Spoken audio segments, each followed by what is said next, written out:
క్రైస్తవంలో ఈరోజు వేదనకరమైన కార్యాలు, ఎక్కడ చూసిన వేదనకరమైన దేవుని హృదయాన్ని బాధించే కార్యాలు జరుగుతూ ఉన్నాయి. మీటింగ్స్, పెద్ద పెద్ద గొప్ప గొప్ప మీటింగ్స్ పెడుతూ ఉన్నారు, పెద్ద పెద్ద ఆరాధనలు చేస్తూ ఉన్నారు.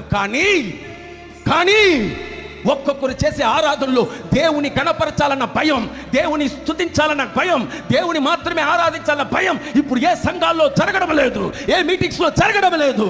ఎక్కడ చూసినా ఫెమిలియర్ అవ్వడానికి చూస్తున్నారు, వారికి వారే ఫోకస్ అవ్వడానికి చూస్తున్నారు, వారికి వారే హీరోలా చూడాలని చూస్తున్నారు. ప్రతి ఒక్కరి యొక్క దృష్టి దేవుని కనపరచాలన్న దృష్టి పోయిందే.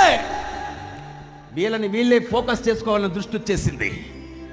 లోకాన్ని తీసుకొచ్చేశారు. సినిమాలో ఎలాంటి ప్రోగ్రామ్స్ చేస్తున్నారో అలాంటి ప్రోగ్రామ్స్ ఈరోజు క్రైస్తవులు జరుగుతున్నాయి.